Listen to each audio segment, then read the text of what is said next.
નમસ્કાર મિત્રો. આજે હું તમને એક એવી સત્ય ઘટના પર આધારિત વાર્તા સંભળાવવા જઈ રહ્યો છું, જે તમારા કાળજાને હચમચાવી મૂકશે. આ એવા દીકરાની વાત છે, જેને 9 મહિના પેટમાં રાખીને જે માએ જન્મ આપ્યો, પોતાનું લોહી દૂધ બનાવીને પાયું. એ જ દીકરાએ સફળતાના નશામાં અંધ થઈને પોતાની જ મા સાથે શું કર્યું? ખાસ કરીને મારી વહાલી બહેનો, મારા વહાલા ભાઈઓ, આ વાર્તા પૂરી સાંભળજો. કારણ કે આમાં સમાયેલો જે જીવનનો એક એવો પાઠ જે કદાચ કોઈની જિંદગી બદલી શકે છે. અમદાવાદ શહેરનો એક પોસ્ટ વિસ્તાર, ચારે તરફ ઊંચી ઊંચી ઇમારતો અને આલીશાન બંગલાઓ. આ જ વિસ્તારમાં આવેલો હતો અક્ષર વિલા નામનો એક ભવ્ય બંગલો. બંગલાની બહાર મૂકીદાટ ગાડીઓ પાર્ક કરેલી હતી. આ બંગલાના માલિકનું નામ હતું અક્ષય. અક્ષય એટલે શહેરનો જાણીતો યંગ બિઝનેસમેન. ઉંમર માંડ 32 થી 33 વર્ષ, પણ અઢળક સંપત્તિ, કરોડોનું ટર્નઓવર અને સમાજમાં ઊંચી પ્રતિષ્ઠા. પણ કહેવાય છે ને કે પૈસો જ્યારે માણસના મગજ પર ચડી જાય છે, ત્યારે માણસ સૌથી પહેલા પોતાની લાગણીઓ અને સંસ્કારોને ભૂલી જાય છે. અક્ષય સાથે પણ કંઈક એવું જ થયું હતું. સાંજનો સમય હતો. અક્ષય પોતાના ઓફિસના કામમાં વ્યસ્ત હતો. ત્યાં જ બંગલાના લિવિંગ રૂમમાંથી જોર જોરથી અવાજ આવવા લાગ્યો. અક્ષયની પત્ની શ્વેતા સુબા પર બેસીને ગુસ્સામાં લાલચોળ થઈને રાડો પાડી રહી હતી. મેં તમને કેટલી વાર કીધું છે કે આ ગરડા અસ્થિર મગજના ડોસીને અહીંથી ક્યાંક આશ્રમમાં મૂકી આવો. મારે કીટી પાર્ટીના ફ્રેન્ડ ઘરે આવે છે, ત્યારે મને શરમ આવે છે. આખો દિવસ રૂમમાં બેસીને માળા ફેરવ્યા કરે છે અને એમના કપડામાંથી કેવી અજીબ વાસ આવે છે. શ્વેતા ચીસો પાડી રહી હતી. સામે ખૂણામાં એક પોષણ વર્ષના માજી સાથે ફાટેલું સાડલું ઓઢીને દૃષ્ટ હાથે લાકડી પકડીને ઊભા હતા. તેમની આંખોમાંથી જોરદાર આંસુ વહી રહ્યા હતા. આ માસી એટલે બીજું કોઈ નહીં, પણ અક્ષયને જન્મ આપનારી તેની સગી માં જશોદાબા. જશોદાબા ધ્રુજતા અવાજે બોલ્યા, બેટા શ્વેતા, મારાથી કોઈ ભૂલ થઈ ગઈ હોય તો મને માફ કરી દેજે દીકરા, પણ મને આ ઘરમાંથી ન કાઢો. મારા અક્ષય આ ઘરમાં રહે છે, હું એને જોયા વગર જીવી નહીં શકું. તે જ સમયે અક્ષય ગુસ્સામાં રૂમની બહાર આવ્યો. શ્વેતાએ તરત જ અક્ષયનો હાથ પકડીને કહ્યું, અક્ષય, કાં તો આ ઘરમાં આ ડોસી રહેશે, કાં તો હું. નક્કી કરી લે. રોજ રોજની આ ગીચગીચ હવે મારાથી સહન નથી થતી. અક્ષયે પોતાની મા તરફ જોયું. એમાં આ જણે અક્ષયના પિતાના અવસાન પછી મજૂરી કરીને ભૂખી રહીને અક્ષયને ભણાવ્યો હતો, તેને આ મુકામ પર પહોંચાડ્યો હતો. પણ આજે અક્ષયની આંખોમાં મા માટે કોઈ મમતા નહોતી, માત્ર પૈસાનો અહંકાર હતો. અક્ષયે જશોદાબાનો હાથ પકડ્યો અને તેમને ઘરના દરવાજા તરફ ખેંચ્યા. માં, તું સમજી કેમ નથી જતી? તારું સ્થાન હવે આ ઘરમાં નથી. તારા લીધે મારી સોસાયટીમાં અને બિઝનેસ સર્કલમાં મારી આબરૂ ધૂળમાં મળી જાય છે. તું અત્યારે જ આ ઘર છોડીને ચાલતી જા, અક્ષયે ક્રૂરતાપૂર્વક કહ્યું. જશોદાબા અક્ષયના પગમાં પડી ગયા. બેટા અક્ષય, આવું ના કર. મેં તને બહુ દુઃખ વેઠીને મોટો કર્યો છે. તારા પિતાના ગયા પછી મેં લોકોના વાસણો માજીને તારી ફી ભરે છે. તું મને ઘરની બહાર કાઢીશ તો આ ઉંમરે હું ક્યાં જઈશ? પણ અક્ષયનું દિલ પીગળ્યું નહીં. તેણે ઝાટકા સાથે માનો હાથ જોડાવ્યો અને તેમને બંગલાના મુખ્ય દરવાજાની બહાર ધકેલી દીધા. જશોદાબા રસ્તા પર પડી ગયા. તેમની લાકડી પણ દૂર જતી રહી. શ્વેતાએ હસતા હસતા બંગલાનો મોટો લોખંડનો દરવાજો બંધ કરી દીધો. ચારે તરફ અંધારું થવા આવ્યું હતું. ધોધમાર વરસાદ શરૂ થઈ ગયો હતો. જશોદાબા રસ્તા પર બેઠા બેઠા આકાશ તરફ જોઈને રડતા હતા અને ભગવાનને પૂછતા હતા, હે પ્રભુ, મારા ઉછેરમાં ક્યાં ખામી રહી ગઈ છે ગયા? મારા દીકરાએ મને આ ભવ્ય બંગલામાંથી બહાર કાઢી મૂકી.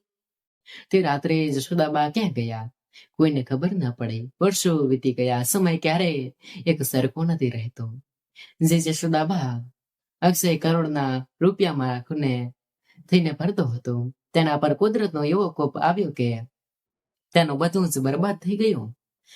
ખોટા બિઝનેસ નિર્ણયો, દેવો અને પત્ની શ્વેતાના વૈભવે ખર્ચાઓને કારણે અક્ષય એક રૂપિયા માટે મહેતાજ થઈ ગયો. તેનો અક્ષરવિલા બંગલો બેંક જપ્ત કરી લીધો. પત્ની શ્વેતા પણ અક્ષયને રોડ પર છોડીને પોતાના પિયર ભાગી ગઈ. આજે એ જ અમદાવાદ શહેરના એક જૂની મંદિરની બહાર ફાટેલા તોડા કપડામાં, લાંબી દાઢી અને ભૂલથી મુખથી સુકાયેલા ચહેરા એક ભિખારી બેઠો હતો. હા, આ ભિખારી બીજું કોઈ નહીં પણ એક સમયનો કરોડપતિ અક્ષય હતો. નિયતિનો કેવો ખેલ, જેણે પોતાની માને ભિખારીની જેમ ગાડી મૂકી હતી. આજે તે પોતે જ ભિખારી બનીને મંદિરના પગથિયે ભીખ માગી રહ્યો હતો. લોકો આવતા જતા તેના પર સિક્કા ફેંકતા. કોઈ તેને ધિક્કારતું તો કોઈ તેને લાત મારતું. અક્ષય મનમાં ને મનમાં રડતો અને પોતાની માની માફી માંગતો. તેને સમજાઈ ગયો હતો કે માના આંસુએ જેમ આજે તેને આ હાલતમાં લાવી દીધો છે. એક દિવસ મંદિરમાં બહુ મોટી ભીડ હતી. કોઈ મોટા અમીર વ્યક્તિ મંદિરે દર્શન કરવા આવ્યા હતા અને ગરીબોને અનાજ તથા પૈસા વેચવાના હતા. અક્ષય પણ લાઈનમાં બેસી ગયો. તે ભૂખથી વ્યાકુળ હતો. તેને 2 દિવસથી અન્નનો એક દાણો પણ નહોતો ખાયો. તે હાથ ફેલાવીને નીચે જોઈને બેઠો હતો. ત્યાં જ એક મોટી ગાડી આવીને ઊભી રહી. ગાડીમાંથી એક ખૂબ જ પ્રભાવિત શાલીન મહિલા ઉતરી. તેની પાછળ 2 બોડીગાર્ડ હતા. તે મહિલા ગરીબો પાસે આવીને દરેકને પ્રેમથી અનાજની કીટ અને 500 રૂપિયાની નોટ આપવા લાગી. જ્યારે તે મહિલા અક્ષયની નજીક આવી ત્યારે અક્ષયે ધ્રુજતા હાથે ભીખ માંગવા માટે પોતાનો કટોરો આગળ કર્યો. મહિલાએ જેવો અક્ષયના કટોરામાં હાથ લંબાવ્યો, અક્ષયે ઊંચું જોયું અને અક્ષયના હોશ ઉડી ગયા. શ્વાસ થંભી ગયા. સામે ઉભેલો વ્યક્તિ મહિલા બીજું કોઈ નહીં પણ મિત્રો, એ મહિલા કોણ હતી? શું એ અક્ષયની એ જ માં જશોદાબા હતી, જેને તેણે 15 વર્ષ પહેલા ઘરમાંથી ગાડી મૂકી હતી? જો એ માં હતી તો એક ભિખારી જેવી વૃદ્ધ 15 વર્ષમાં આટલી મોટી અમીર કેવી રીતે બની જાય?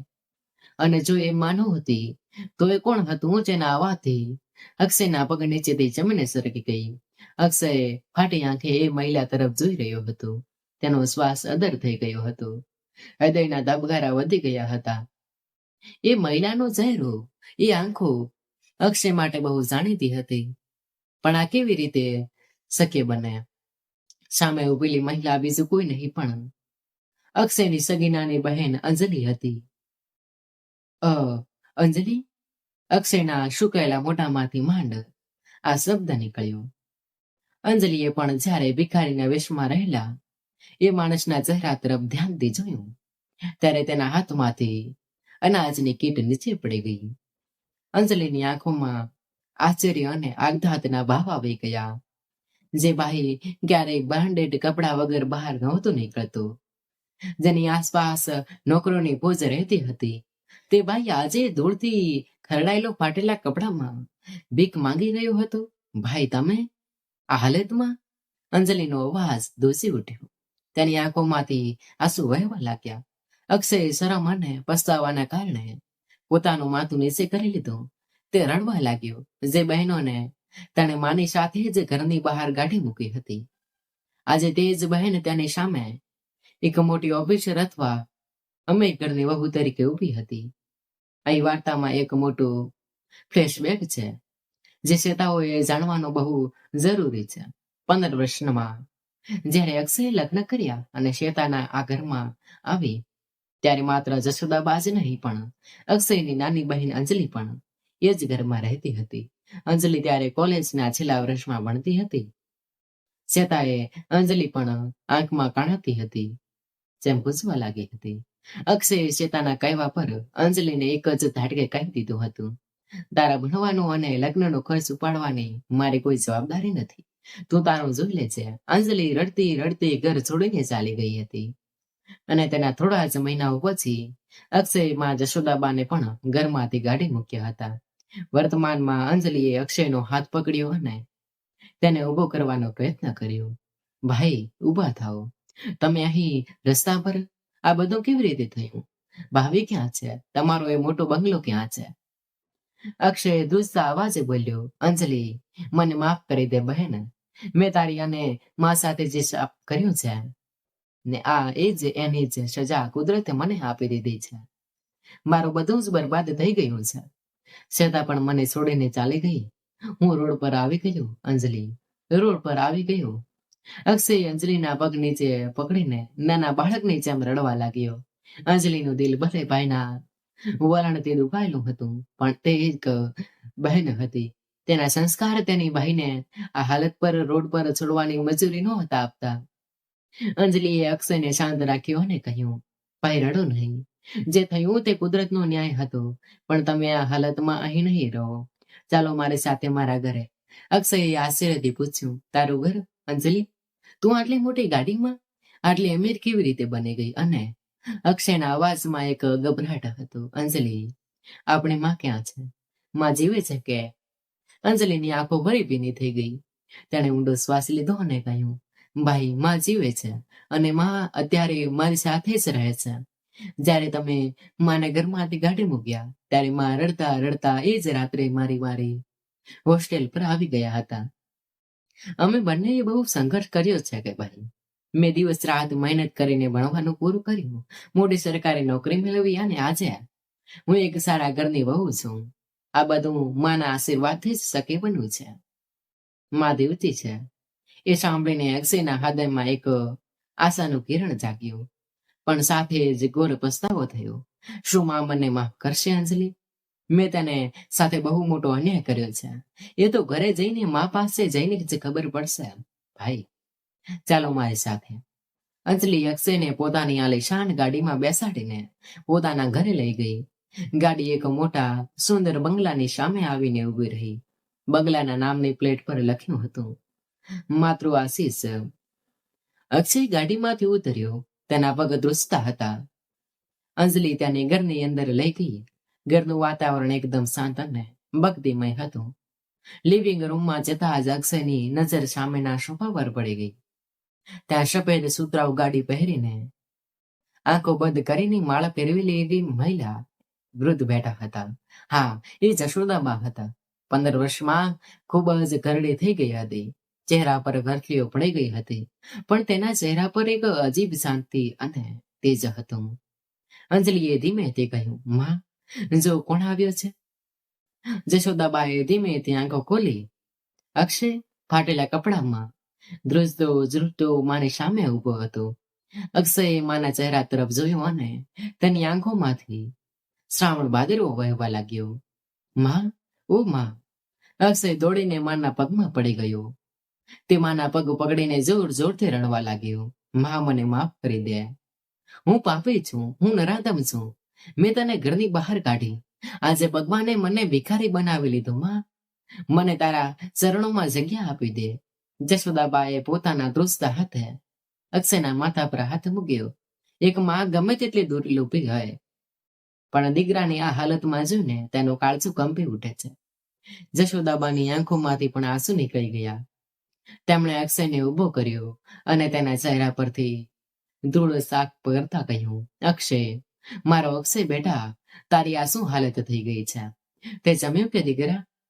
તું કેટલો સુકાઈ ગયો છે? મારી મમતા ઉભરાઈ આવી.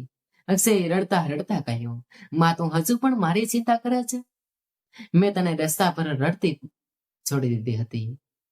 પણ બરાબર એ જ સમયે અંજલિના પતિ એટલે કે અક્ષયના બંનેવી રોહિત રૂમમાં દાખલ થયા. રોહિત શહેરના એક પ્રતિષ્ઠિત બિઝનેસમેન અને કાયદાના જાણકાર હતા. રોહિતે અક્ષયના ભિખારીના વેશમાં જોયો અને પછી પોતાની પત્ની અંજલિ તથા જશોદાબા તરફ જોયું. રોહિતના ચહેરા પર કોઈ દયાના ભાવ નહોતા, પણ એક ગંભીરતા હતી. રોહિત આગળ આવ્યો અને અક્ષયને 2 હાથ જોડીને ઉભેલો જોઈને ઠંડા અવાજે બોલ્યો, અક્ષય મિશ્રા, તું એ મા પાસે માફી માંગવા આવ્યો છે કે પછી તારી બરબાદી પાછળ રમાયેલી એ રમતનો સત્ય જાણવા આવ્યો છે? અક્ષયને નમાઈ પામીને રોહિત તરફ જોયું. રમત? કેવી રમત?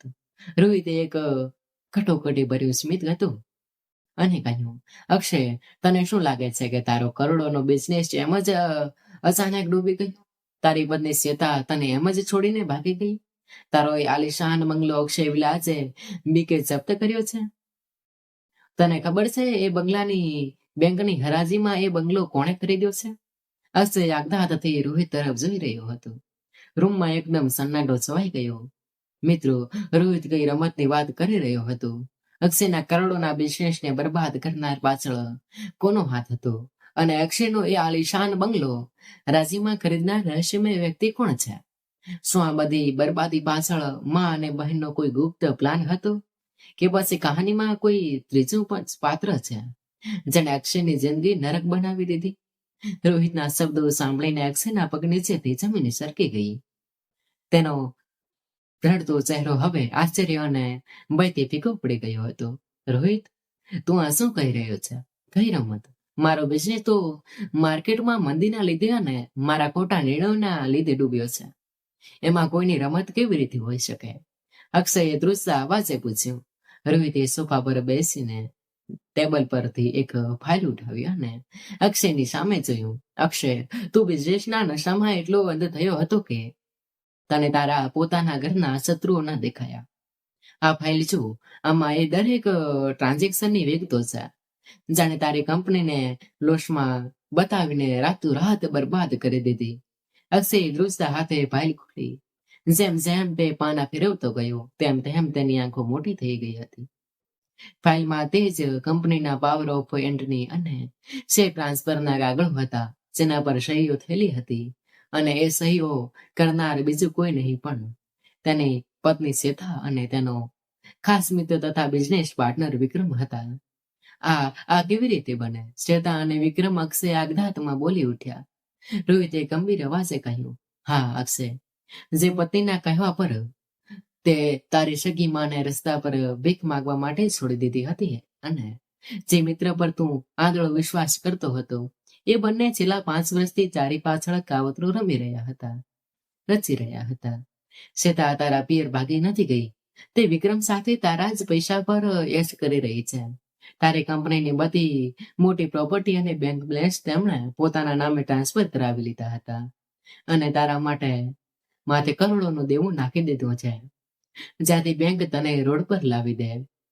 અક્ષય બંગલાની ફ્લોર પર બેસી પડ્યો. તેના મગજમાં જાણે મોટો બ્લાસ્ટ થયો હોય એવું લાગ્યું. જે પત્નીના વૈભવ માટે તેણે મના આશીર્વાદ ઠુકરાવ્યા, તે જ પત્નીએ તેને જીવતે જીવ મારી નાખ્યો. પણ અક્ષયે અચાનક માથું ઊંચું કરીને રોહિત સામે જોયું. રોહિત, તે હમણાં પૂછ્યું કે અમારો એ જ આલિશાન બંગલો અક્ષય વિલા બેંકની હરાજીમાં કોણે ખરીદ્યો? એ કોણ છે? રોહિતે એક ઊંડો શ્વાસ લીધો અને સોફા પર બેઠેલા જશોદાબા તરફ ઈશારો કર્યો. અક્ષયે, એ બંગલો કોઈ બહારના વ્યક્તિએ નથી ખરીદ્યો. બેંકે જ્યારે એ બંગલાની હરાજી કરી ત્યારે મારી કંપની દ્વારા એ બંગલો આ જશોદાબાના નામે ખરીદવામાં આવ્યો છે. આજે એ જ બંગલાના અસલી માલિક તારી માં છે. અક્ષય આવક થઈને માં તરફ જોઈ રહ્યો. જશોદાબા હજુ પણ શાંતિથી માળા ફેરવી રહ્યા હતા. તેમની આંખો બંધ હતી અને આંખના ખૂણામાંથી એક આંસુ વહીને ગાલ પર આવી ગયો હતો. અંજલિ આગળ આવીને અક્ષયનો હાથ પકડીને બોલી, હા ભાઈ, જ્યારે તારી બરબાદીના સમાચાર અમને મળ્યા ત્યારે માં આખો દિવસ રડતી હતી. માએ રોહિતને હાથ જોડીને વિનંતી કરી કે ગમે તે થાય, મારા દીકરાની આબરૂ રસ્તા પર ન જવી જોઈએ. એનો બંગલો બચાવી લો. રોહિતે પોતાની બધી બચત અને કંપનીના પૈસા લગાવીને એ બંગલો હરાજીમાંથી છોડાવ્યો, માત્ર માની ખુશી માટે. અક્ષય હવે પસ્તાવાની પરાકાષ્ઠ પર હતો. જે માને તેણે બંગલામાંથી ધક્કો મારીને કાઢી મૂક્યો હતો, તે જ માએ આજે તેને રસ્તા પર ભીખ માંગતો બચાવવા માટે પોતાનું બધું જ લગાવી દીધું હતું. માની મમતા સામે અક્ષયનો અહંકાર ક્યારનો ચડાઈ ગયો હતો. તે ફરીથી માના પગમાં ઓટવાઈ ગયો. માં, મને મારી નાખમાં, હું જીવવાનો લાયક નથી. તે મારા માટે આટલું કર્યું અને મેં તને રડતી છોડી દીધી હતી. માં, અને મને સજા આપ, પણ આમ શાંત ન રહે. જશોદાબાએ ધીમેથી આંખો ખોલી. તેમણે અક્ષયના માથા પર હાથ મૂક્યો અને ખૂબ જ કરુણ પણ મક્કમ અવાજે બોલ્યા, બેટા અક્ષય, કુદરતે તને સજા આપી દીધી છે. હવે મારે તને શું સજા આપવાની હોય? એક માં પોતાના દીકરાની બરબાદી ક્યારેય જોઈ શકતી નથી, ભલે દીકરો ગમે તેટલો કુપુત્ર કેમ ન હોય. અક્ષયે રડતા રડતા કહ્યું, તો માં, શું હવે આપણે પાછા આપણા એ બંગલા અક્ષય વિલામાં રહેવા જઈશું? હું તારી ખૂબ સેવા કરીશ માં. હું સુધરી ગયો છું. ત્યારે જ રોહિતે વચ્ચે આવીને અક્ષયને અટકાવ્યો. રોહિતના ચહેરા પર એક રહસ્યમય અને કડક ભાવ હતા. ઉભો રહે અક્ષય, વાર્તા આટલી સરળ નથી. તું અક્ષર વિલામાં પાછો પગ મૂકી શકે તેમ નથી. રોહિતે કડક અવાજે કહ્યું. અક્ષય ચોંકી ગયો. કેમ? એ બંગલો તો હવે માના નામે છે ને? રોહિતે સ્મિત કર્યું. હા, બંગલો માના નામે છે, પણ તને ખબર છે કે એ બંગલામાં અત્યારે કોણ રહી રહ્યું છે? જે શ્વેતા અને વિક્રમે તને બરબાદ કર્યો, તેમણે કાયદાકીય છટકાબારીઓને ઉપયોગ કરીને એ બંગલા પર ગેરકાયદેસર કબજો જમાવી લીધો છે. અને સૌથી મોટી વાત, શ્વેતા અને વિક્રમ પાસે એક એવો કાગળ છે જેના પર તારા અંગૂઠાનું નિશાન છે, જે સાબિત કરે છે કે તે પોતે જ એ બંગલો અને તારી બધી સંપત્તિ સ્વેચ્છાએ તેમને સોંપી દીધી હતી. જો તે એ બંગલામાં જઈશ તો પોલીસ તને જેલમાં નાખી દેશે. અક્ષયના હોશ ઉડી ગયા. મેં એવા કોઈ કાગળ પર સહી નથી કરી કે અંગૂઠો નથી કર્યો. આ બધું જૂઠું છે. રોહિતે અક્ષયની આંખોમાં આંખો ભરવીને કહ્યું. હું જાણું છું કે આ બધું જૂઠું છે, પણ આ કાનૂની લડાઈ જીતવા માટે અને શ્વેતા વિક્રમને જેલ ભેગા કરવા માટે અમારે તારે જરૂર પડશે. પણ પ્રશ્ન એ છે અક્ષય, શું તારામાં એ શક્તિ છે કે તું એ લોકોને સામનો કરી શકે જેમને તે પોતાની જિંદગી માન્યા હતા? કારણ કે આ લડાઈમાં એક એવું રહસ્ય પણ બહાર આવવાનું છે જે જાણીને કદાચ તું જીવતે જીવ મરી જઈશ. મિત્રો, રોહિત કયા ભયાનક રહસ્ય તરફ ઈશારો કરી રહ્યો છે? શ્વેતા અને વિક્રમે અક્ષયના અંગૂઠાનું નિશાન ક્યારે અને કેવી રીતે લીધું હતું? શું અક્ષય પોતાની ખોવાયેલી સંપત્તિ અને આબરૂ પાછી મેળવી શકશે? અને સૌથી મોટો સવાલ, આ કાનૂની લડાઈમાં બહેન અંજલિ અને માં જસદાબાનો અક્ષયનો સાથ આપશે કે પછી કહાની હજુ કોઈ નવો જ વળાંક લેશે?